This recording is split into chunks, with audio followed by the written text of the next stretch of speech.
Hello, I'm Harvey Gabion Jr., Chairman of the Lumbee Tribe, and I'm here today at the Lumbee Tribe Culture Center where we are starting for the last 3-4 weeks the rebuilding of the dam around the lake with FEMA grants from Hurricanes Matthew and Florence.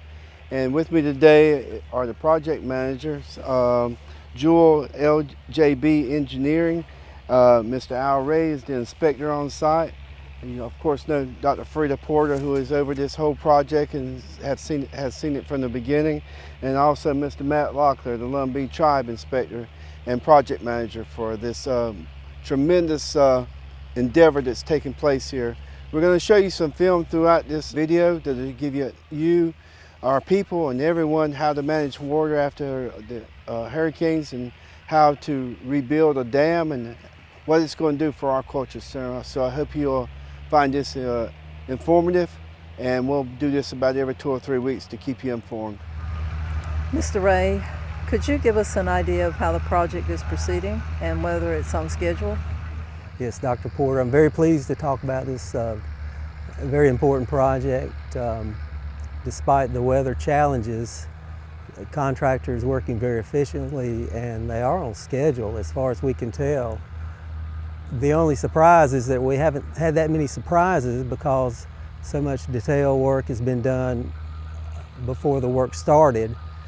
We have a contractor that's very experienced and is working with a local contractor, a local subcontractor. They've worked together on numerous projects. Our contractor is Anson Contractors, and we have a primary sub, S&L. Both of these companies are really family owned and operated. With this level of work and the size of equipment and the numerous activities going on, trust is a big deal. And these folks trust each other. We trust them at this point. We have a lot of confidence in what they're doing and their ability to move this dirt as efficiently as possible and leave the entire area looking quite beautiful. We are standing at the head cut area of the dam, and Matt Locklear is going to share with us the effort that's going on down here to repair this part of the dam. Yeah, we're standing here at the northern existing spillway, and this spillway gets part of it gets saw cut and demoed out and filled with grout to fill some voids that are underneath the existing spillway. There's also an eroded head cut area where a eroded channel was here before. They cleared and grubbed the area and then undercut and excavated some material out to install these Gabion baskets, which are basically a vinyl coated cage that are filled with riprap, filled with stone to prevent erosion control and to prevent any further erosion. And it feeds the channel, goes here parallel to the dam, and then feeds towards the Lumbee River downstream through this canal that's on the back side of the Culture Center property.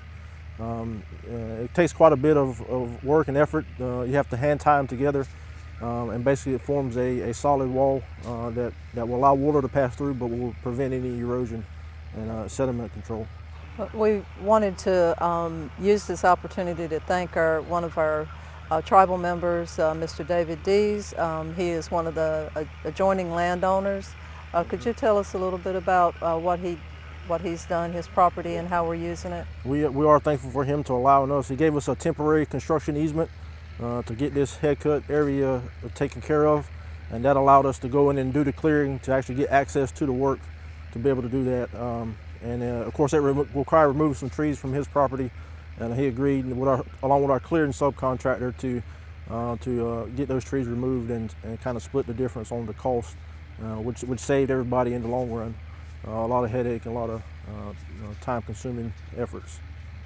Okay, and what we have behind us is Gabion baskets and what's called Reno mattresses. They're basically the vinyl-coated cages like chain link fence that are tied together and filled with Class B riprap, which prevents erosion control and it controls water, basically slows the water down enough so that any sediment any laden sediment will fall out and dissipate instead of going downstream to affect the water quality. But as you see, they lay them flat. They're tied together, and then the Gabion basket basically erects a wall on each side, about 3 feet high. They're tied together to form one unit, and they slow down the water This goes all the way back to you see there. This is a major task. It's time consuming, but it does work. It does help the water quality downstream of the Lumbee River will be improved as a result of doing this type of work here. And it's built on a foundation of 57 stone, which is also helping the erosion control aspect of the project. And also any water coming in from upstream here will be managed. Will be managed and will be diverted to this channel, which again feeds directly behind us or in front of us here to a stream that feeds into the Lumbee River. We're here at the primary riser at the south end of the Cultural Center Dam, and here at the area where we've removed the trash racks already, it looks like. Matt, can you tell us what else we're doing? Well, this is the primary control structure for the dam as far as the lake elevation, and the slide gates have been opened so it allow the water to pass through, so we can do the dewatering at the outlet side. The outlet side is of course across the street where everybody usually go fishing at. And that water is getting pumped down to be able to dewater and work over there. Gabion baskets and Class B riprap is going over there inside the outlet area. What we got going on right now is they're raising those slide gates up to allow the water to pass through.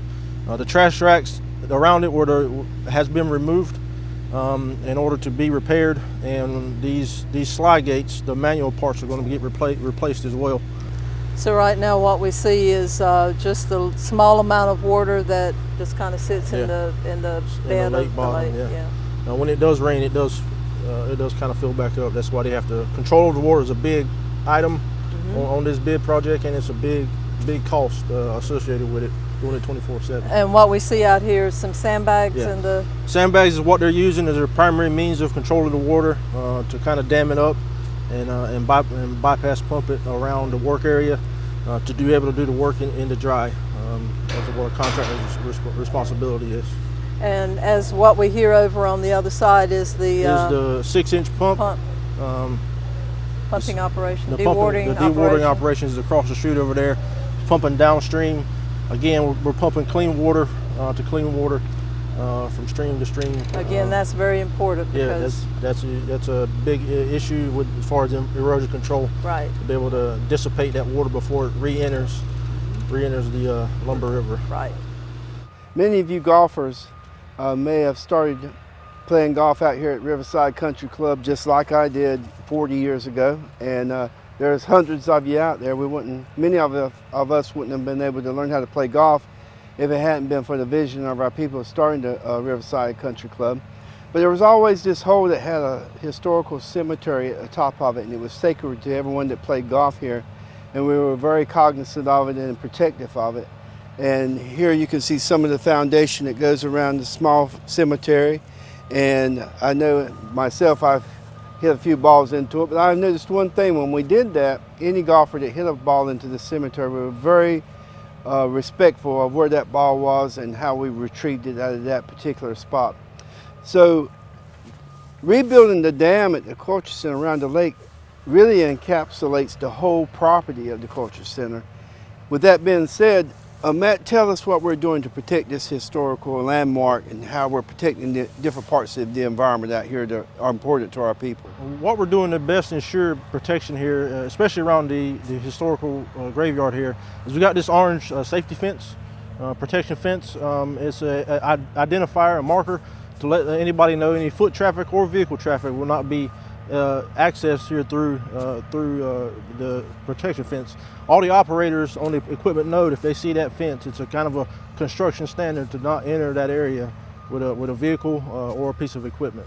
Also, we have a lot of erosion control and environmental safety things that we are doing as far as silt fence and protecting the water quality.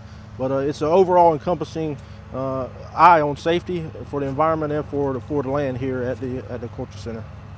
And one of the things I noticed driving across the property with you today, the diversion of water and how we're seeing how water's been diverted across the property. I've never seen that before. I've seen water moving in places I've never seen it move before out here.